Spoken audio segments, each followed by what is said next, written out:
This podcast is supported by Music Theater of Wenatchee, celebrating 64 years of bringing stories to life. From show-stopping musicals to powerful plays, the Music Theater of Wenatchee stage is where stories come alive. Now they are writing the next chapter, and you can help make it happen. Thanks to the McQuaig Matching Funds campaign, every dollar you give is doubled, up to $50,000, towards MTW's Riverside Annex expansion project. To support the next act of community theater in Wenatchee, visit annex.mtow.org and donate today. Opening night club. We're not opening a nightclub. It's the opening night club. We can't wait to watch an opening night show, because on opening night we always go with our opening night club.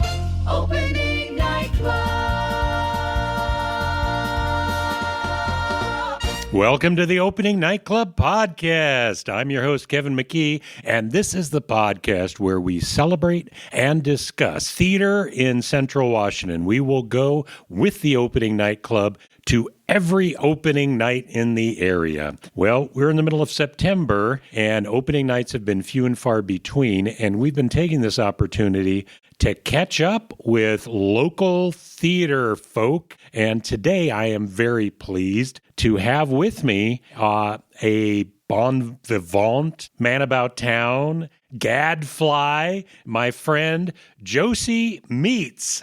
Hi, Josey. Hi, Kevin. How are you doing today? I'm doing okay. Yeah, and you just got here from the fair. Yes, the Chelan County Fair. I went around 10 o'clock this morning and you've been there all day?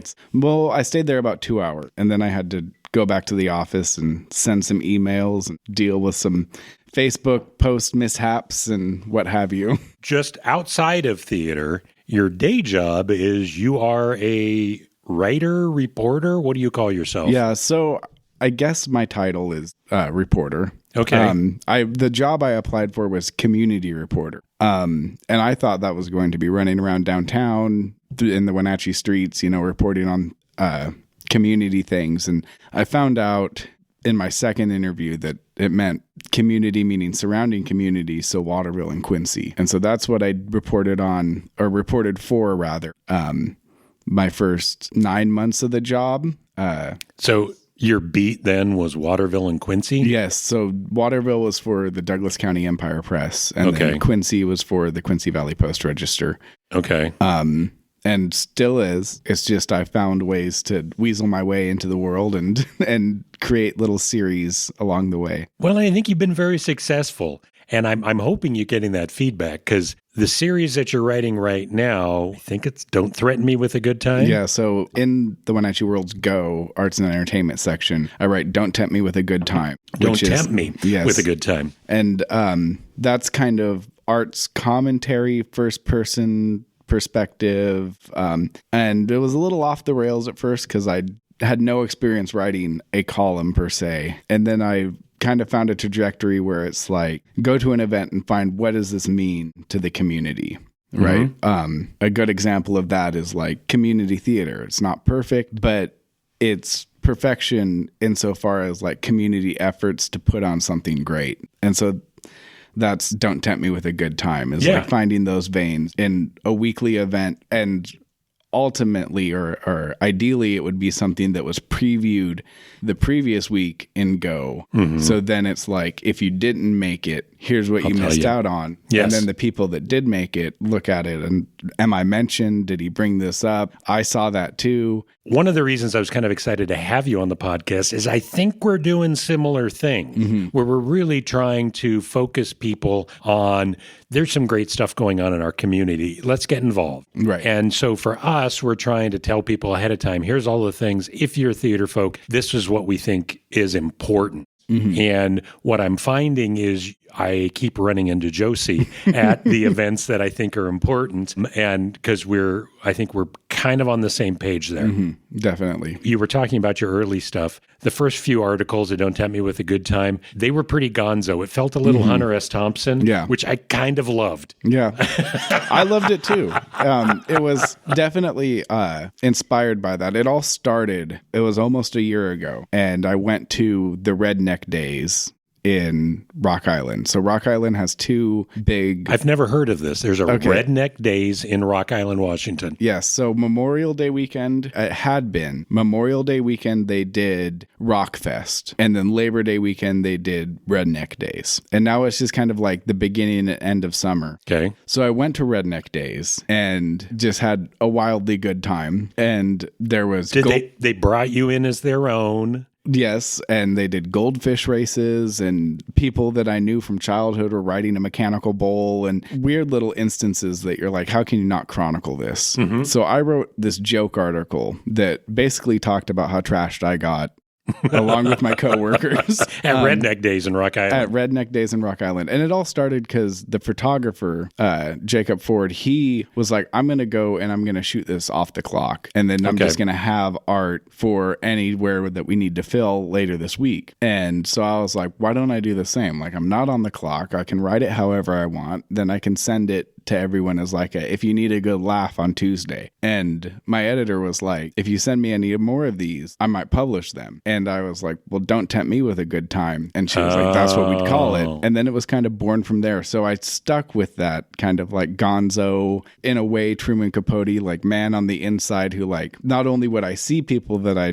knew, in that I could be like, oh, by the way, this is what's going on in their personal life. And, it didn't really... you quoted me in a couple of those. Yes. Yeah. Yeah. I'd be like, oh, there's Kevin. I know Kevin. Here's what he's working on. We were all nervous. He's going to mention me. And so, yeah, then I, in late winter, I took a pause and I really thought about what that page in Go could be, and it sort of came out that it should be this piece that highlights and promotes, but it at the same time doesn't shy away from being like, that was not my cup of tea. Sure. You can be a little bit catty, but you don't want anybody to feel bad about what they've done. Right. You want everybody to try. The other thing I found is, because I went to school, just a little background, and most of this, that I went all through high school doing the shows with Paul and Kelly Atwood and loved drama. And then I went to a college that didn't have a drama program and didn't have any theater outlet. What college did you go to? I went to Concordia University, Portland. It's now closed because it was LCMS and it was Portland, and those two things didn't vibe. I gotcha. And now I think that like UP owns the campus. It's not there anymore. Gotcha. But I found I could express myself the same way that I felt in theater through the written word. And that's where I really got into writing. And then I ended up at a little Buddhist school in Colorado that has a program that's the Jack Kerouac School of Disembodied Poetics, where I got my MFA in creative writing and poetics. And there I really became a writer. Insofar as like, I feel like I can get any assignment and be like, okay, this needs to be straight news, like news brief, rewriting of a press release. I can do it. If someone asked me to do a sonnet, it might take me a while, but I could do it. One of my big inspirations that kind of tied me back to theater in those MFA grad school days was rediscovering Stephen Sondheim and what a wordsmith he was. And he had 4 rules, but he called them the 3 golden rules, which is less is more, God is in the detail, and content dictates form. And so I thought, if especially that content dictates form, whatever event I'm going to, let that dictate how it will be written. They're also serving as artistic exercises. As far as with the fair, I might write it as like kind of this historical piece around canning and baking and knitting and all these things that are seemingly lost to modern society, and yet we have an event annually that celebrates them. Let's talk about the fair a little bit, because it sounds like you're inspired to participate in the fair next year. Yeah, so I went there, and I'm not sure. Maybe there was other entries I didn't see, but as far as the baking's concerned, there was only one pie out. And I was like, I make pies. So I'm kind of inspired to make a pie for next year's fair. Well, and you said I could make a pie, and I'm like, hey, I could make a pie too. So I think we're going to have a competition between Josey and Kevin at Chelan County Fair next year. And I think we should get everyone involved with it. Anybody who makes pies. That's right. We should have a lot of pies at Chelan County Fair next year. Yeah. Because there's a few pie makers in town that I know that are like revered for their certain type of pie. It's really possible that they were judging the pies just at the time you happened to be there. And so all the pies were off judged or something. I would have liked to try it. There you go. You can been sign a up judge. and be the pie judge. I need to sample all of the pies that come through. Outside of the fair, you've been doing theater. And this summer, I had the opportunity to work with you on the Director Showcase, where you came in as a new director and were able to basically pick whatever you wanted and direct a one act, a short work. Why don't you talk about what you did and how you were inspired to do that? Well, getting back into town, there's a fairly vibrant poetry scene in town of Really? people going to open mics. Holly Thorpe has Lit Mic on the first Tuesday of every month in Leavenworth at Bushel and Bee, but it's not like grad school Boulder where it's overflowing with poets and there's an open mic every night. And so I was like, I need that artistic outlet, that extreme artistic outlet. And I got pulled back into that. I was working apple harvest at Atwood Orchards, and Kelly Atwood came out and she was, "Can you do a French accent?" And I was like, "I probably could do a French accent." And she was like, "Be at the high school. You're going to be my French narrator." And I was the French narrator in SpongeBob. And so suddenly I was thrust back into theater. And all of that, it really is because like when Kelly Atwood asks you to do something, you can't say no. You have to do it. Yes. And the writer brain in me got churning. And I thought, well, small community theater, I could potentially write a show and propose it to the board as do this at no cost. It's all stuff we already have. Do it as a fundraiser. But before I write that show, I was like, I want to experience every facet of theater. That time I had only experienced on stage work. And so I did props for a show. I house managed for a show, and I ended up at that time, it was right around the time when Cynthia was doing the Almost Maine Laramie Project directors workshops. And so I got involved with those. And then this director showcase came up for this year. And in that kind of churning of, oh, maybe I'll write a play, the grad school brain kicked in. And I was like, I need to read all the great playwrights. And the one I was most taken with was Edward Albee because of his economy with the language. You open up a Tennessee Williams and it's 3 or 4 pages of scene description and it's down to the detail, which is naturally, as a prose writer, how I would write something. And then an Edward Albee play is 2 sentences and then you're off to the races. And so that was like, he's operating on a poetic level where it's very interesting. And so when you asked me, and it was actually, I remember it vividly, Maddie and I were painting the Short Shake set, and you came into the shop and you were like, do you have any one acts that you'd want to do? And I immediately was like, The Zoo Story, which was Edward Albee's first show. And so as that process progressed, I always stayed with, I want to do Albee and really get into the work. And a lot of the work that I found that I was doing with the actors was more literary analysis than anything else. And it's not a technically heavy show. It's 2 guys and a park bench, and that's that. And so it allowed for that type of like, what is this character meaning when he says this? You produced a really moving show. Well, thank you. It was very good. You had 2 actors on stage. You had Lane Knipfer and Clint Barquet. And they're not names that are familiar to people who've been seeing a lot of opening nights. The opening night club might not be familiar with them unless they went to your show, which, Lord, they should have, because it was a really good show. It's a weird show. It's a show that we don't see. I had done it in college, and so I was familiar with it from that. And I remembered, yeah, this is a weird show because it's two guys talking on a park bench for an hour. Yeah, close to an hour. It was close to an hour. You're never really sure what it's about. At the end of it, it's going to mean different things to different people, which it's not like going to see Oklahoma or The King and I, where you know what this show is about by the end of the show. That also is just kind of what my artistic aesthetic developed into, right? Was I like art that poses questions versus giving you answers.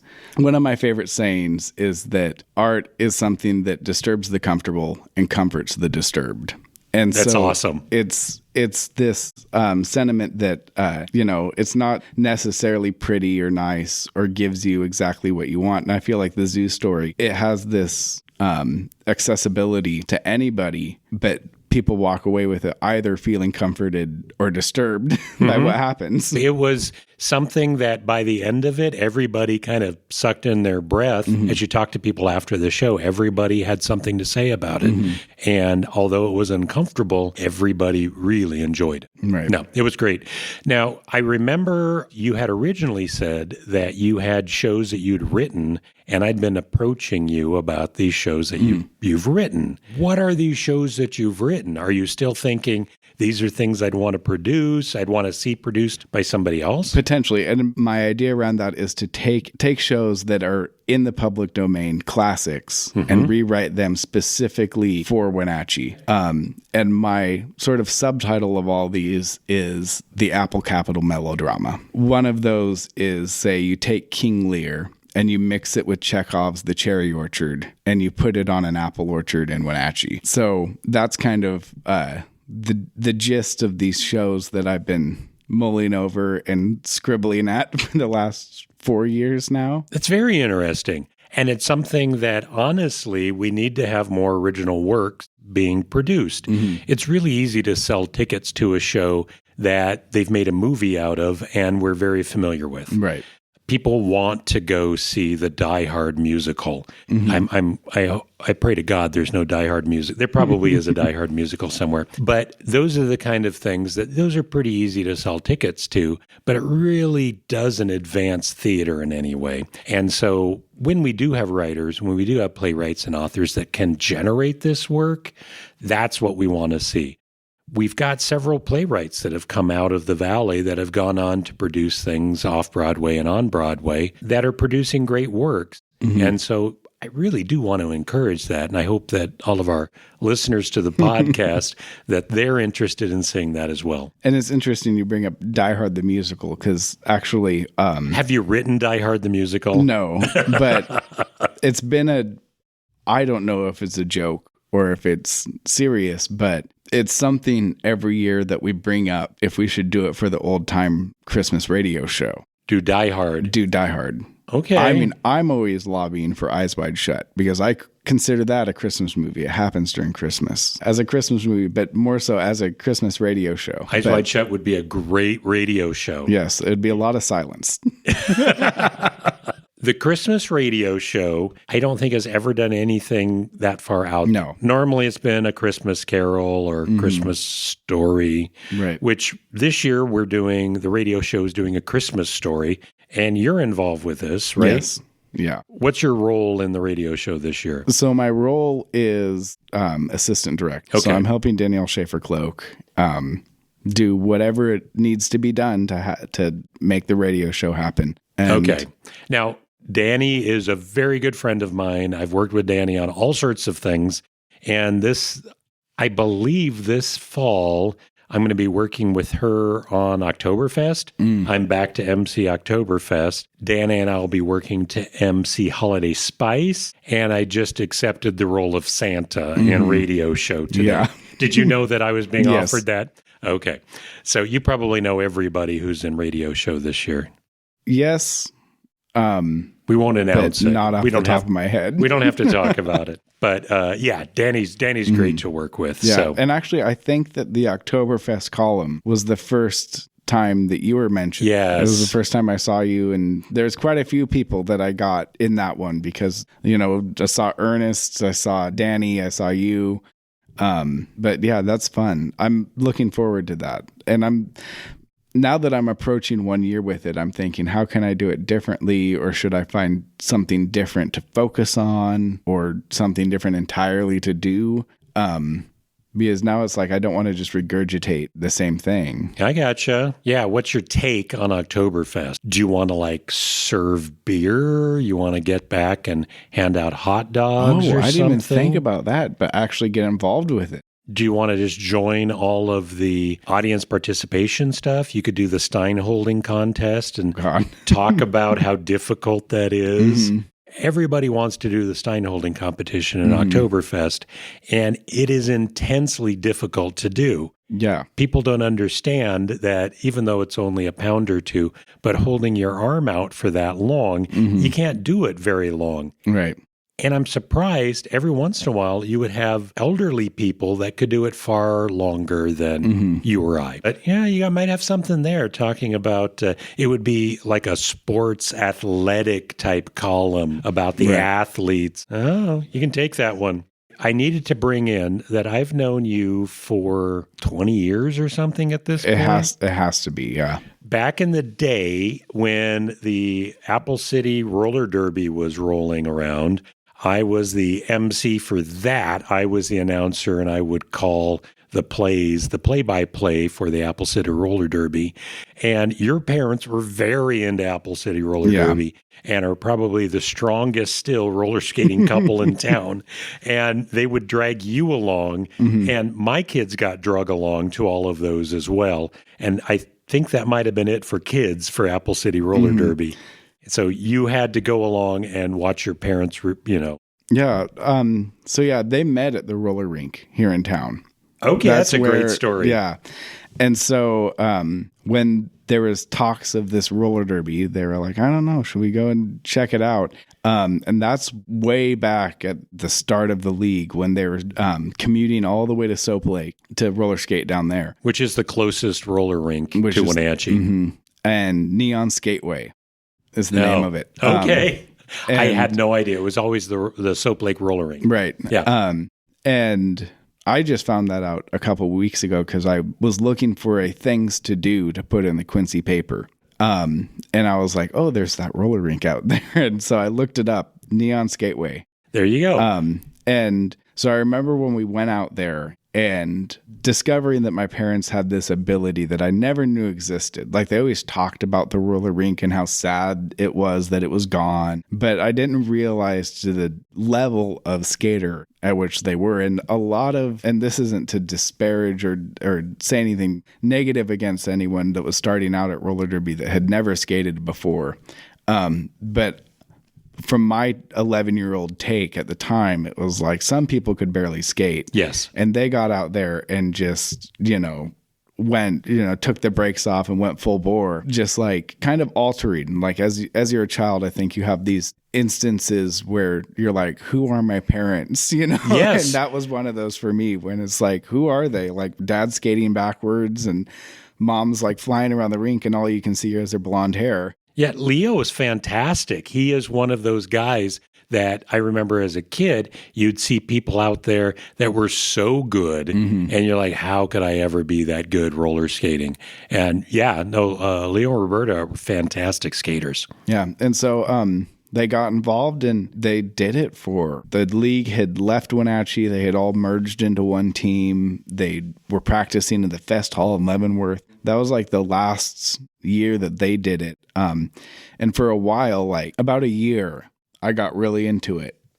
Were you skating? I wasn't skating. I had a pair of skates. I never really skated, though. I was more or less the bearing boy. So before a traveling game, say we were going to Ellensburg to play Rodeo City, all the girls would give me their bearings in little plastic bags. I'd take them home. I'd clean them all. I'd oil them all. I'd clean their wheels. and I'd put them back on their skates. I had no idea you were the skate tech. Oh, I was so into it for a while. And I Wow. could, like, probably residually, I could still look at a roller skate and tell you what type of boot it is and what type of plate it is. All about the wheel. Like, if the wheel has a higher number on it, it's a harder wheel. If it's a lower number, it's a softer wheel. And you want a harder wheel on a softer floor and a softer wheel on a harder floor. And Wow. all this skate knowledge that's taking up room in my brain. I even had a name. I was Dizzy Tourettesy, which probably isn't necessarily PC now. That was your skate name. That was my derby name, yes. But it played on my mom's because my mom was May Make You Dizzy. That's right. I thank you for expanding on that because I had no idea you got that deep into that. So into it. Yeah.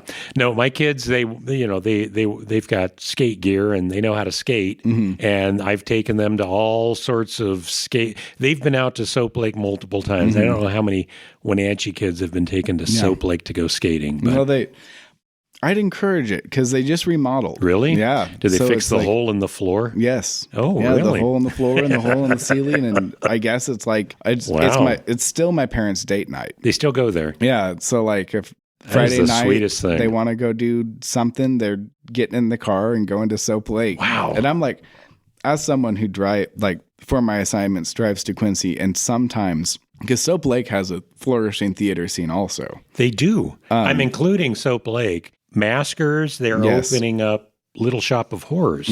They just announced their cast, and I'm going to go ahead and throw this one out there. October 16th, which is the same night that Music Theater's Marvelous Wonderettes opens, Little Shop of Horrors is opening in Soap Lake. Exciting stuff. Soap Lake is a really interesting town.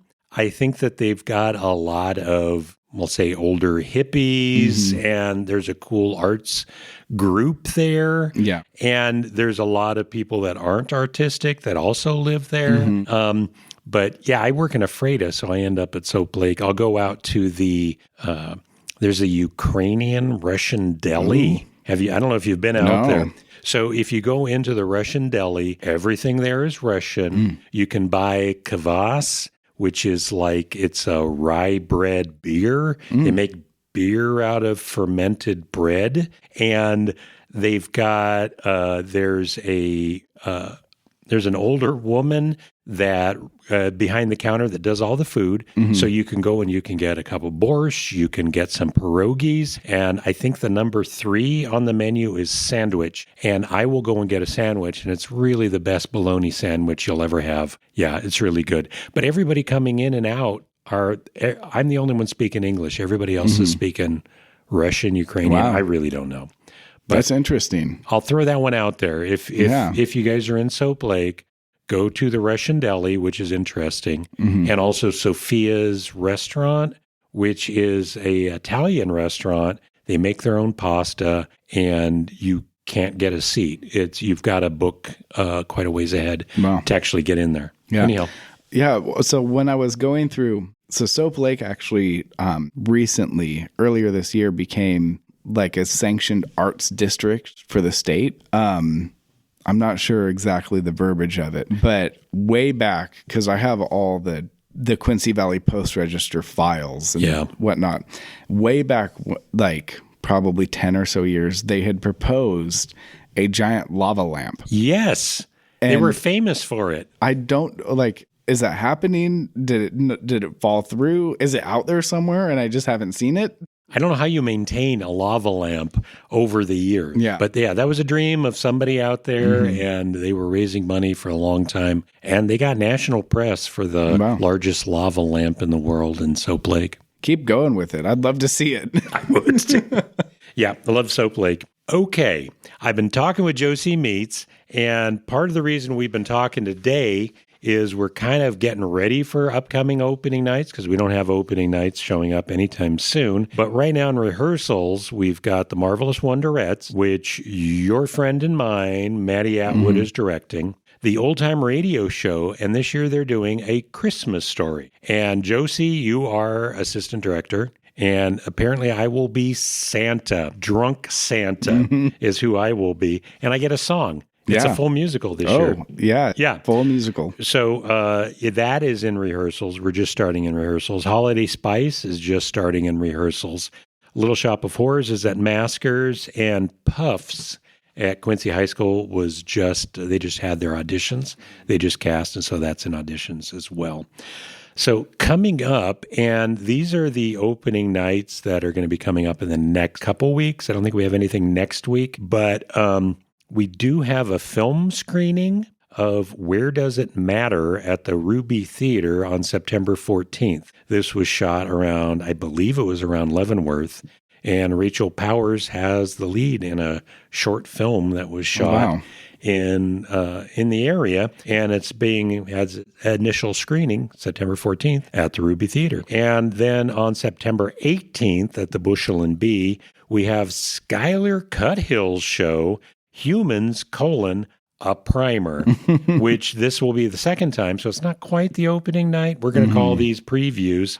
But if you get a chance, definitely go see that. And then the other theater that's opening up, we're moving into October, Late Night Catechism, October 3rd at the PAC. Maskers is doing Little Shop of Horrors on October 16th. And of course, Music Theater of Wenatchee's Marvelous Wonderettes on October 16th. So I'm very excited about all of these shows. Well, that about wraps it up for the Opening Night Club podcast for this week. If you haven't already, go ahead and like, follow, subscribe. Give us a review. That will open us up to new listeners. And if you haven't, go ahead and see some theater. Go out there and see an opening night.